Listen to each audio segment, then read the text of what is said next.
धर्मेंद्र प्रधान के इस्तीफे को लेकर कानपुर में भी एक दिवसीय धरना भूख हड़ताल। आराध्य वाजपेयी है, मैं एसएफआई कानपुर का जिला संयोजक और एसएफआई राज्य कमेटी का सदस्य।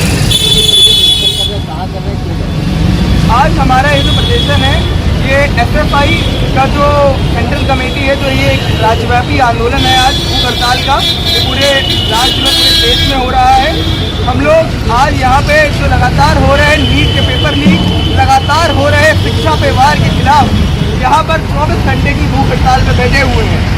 और हम लोग ये मांग कर रहे हैं कि धर्मेंद्र प्रधान शिक्षा मंत्री जी इस्तीफा दें और तथा कानपुर मेट्रो में जो छात्र हैं, जो यूनिवर्सिटी जाते हैं, CSM यूनिवर्सिटी जाते हैं, अन्य कॉलेजेस जाते हैं, वहाँ पर जाकर के उनको 50% मेट्रो पे डिस्काउंट मिले। तथा ये तो छात्र विरोधी नीतियाँ चल रही हैं, लगातार हो रहा सरकारी स्कूलों का मर्जर और प्राइवेट स्कूलों को बढ़ावा जो दिया जा रहा है, इसके खिलाफ में धर्मेंद्र प्रधान जी के इस्तीफे की मांग में हम लोग यहाँ 24 घंटे की भूख हड़ताल कर रहे हैं। आगे क्या करें?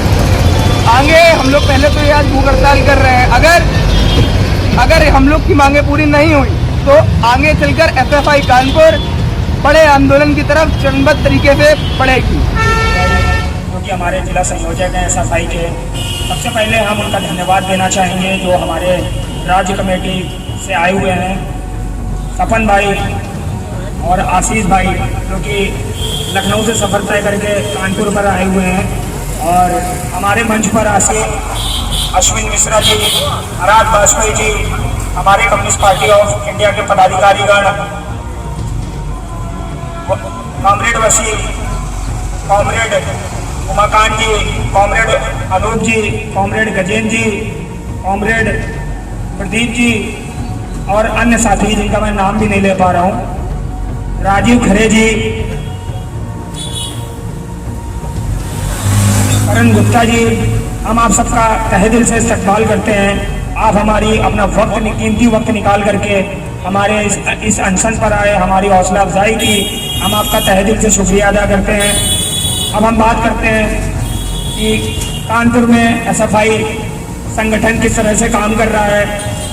अभी कुछ साल पहले एसएफआई संगठन ने नया जन्म लिया है और उसके जन्म के कानपुर में जो नया जन्म लिया, उसके जन्मदाता हमारे महबूब भाई हैं और आराध्य भाई की कड़ी मेहनत से ही ये एसएफआई का आज अनशन हो भी पा रहा है। हम समय पर हमारी जो स्टेट कमेटी की जो गाइडलाइन आती है, उनके दिशा निर्देश आते हैं, हम उसको फॉलो करते हैं। अभी बीच में हमने अपने कानपुर में जिलाधिकारी महोदय को ज्ञापन दिया था कि अगर वो छात्रवृत्ति बहाली नहीं कराते हैं तो हम समाज कल्याण का विभाग का भी घेराव करेंगे। अभी हमने पिछले दिनों हलीम कॉलेज में वृक्षारोपण भी किया था। उससे पहले हमने स्कूल में जाकर के स्कूल की बदहाली को देखा था और स्कूल के लोगों से बात की थी और उसके संबंध में हमने ज्ञापन भी जिलाधिकारी महोदय को दिया था। स्टेट गवर्नमेंट के 25,000 प्लस स्कूल बंद करने के शासन आदेश के खिलाफ हमने जाकर के जिलाधिकारी महोदय से ज्ञापन दिया था।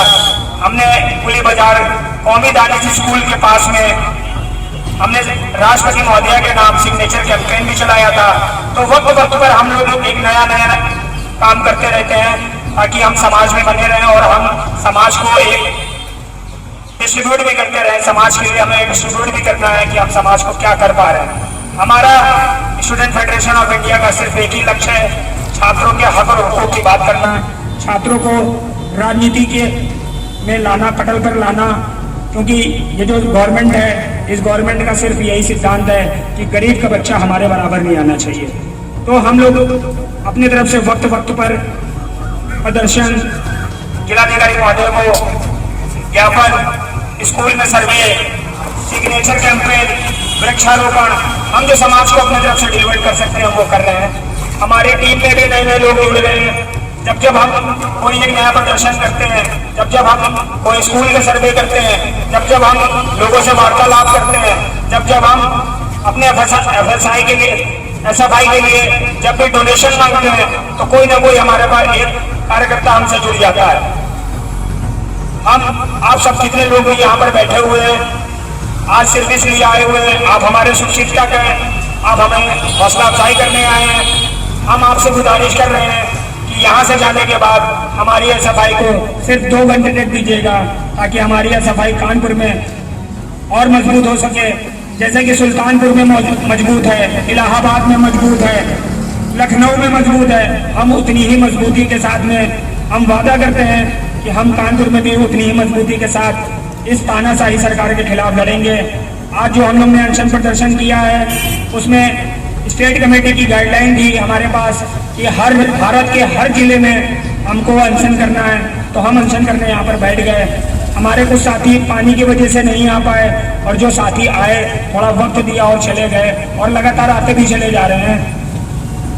हमारी इस मंच से जहाँ तक हमारी आवाज़ जा रही है, जहाँ तक हमारी आवाज़ लोग सुन पा रहे हैं, मीडिया के माध्यम से हो चाहे किसी के भी माध्यम से हो, हमारी सिर्फ इस स्टेट से यही मांग है कि सबसे पहले धर्मेंद्र प्रधान का इस्तीफा। जब तक धर्मेंद्र प्रधान का इस्तीफा नहीं होगा हम लोग इसी तरह से लड़ते रहेंगे, क्योंकि इस गवर्नमेंट में ये ट्रेंड बना हुआ है कि इस सरकार में इस्तीफे नहीं होते हैं। आप नहीं करते होंगे, लेकिन ये जो भारत है, ये भारत वीरों की धरती है। आप कैसे नहीं दोगे, कैसे गद्दी नहीं छोड़ोगे, क्योंकि गद्दी आपके बाप की बगौती नहीं है। हम न्यायी तरीके से, संविधानिक तरीके से, हर तरह से वो उस तरह से हम आपसे लड़ेंगे जिस तरह से हम आपसे लड़ सकते हैं। जो कॉन्स्टिट्यूशन में हमको राइट दिया गया हुआ है हम उसी तरीके से लड़ेंगे। हम गांधी जी को मानने वाले लोग हैं, हम भगत सिंह को मानने वाले लोग हैं, हम ज्योतिबा फुले को मानने वाले लोग हैं, हम अशफाकुल्लाह खां को मानने वाले लोग हैं। इन लोगों ने भी कभी हार नहीं मानी थी, और इंशाअल्लाह ताला रहमान हम लोग भी हार नहीं मानेंगे। हम इस गवर्नमेंट से तब तक लड़ेंगे जब तक कि ये धर्मेंद्र प्रधान का इस्तीफा नहीं हो जाता, एनडीए भंग नहीं हो जाती और शिक्षा व्यवस्था दुरुस्त नहीं हो जाती। इनकलाब जिंदाबाद साथियों।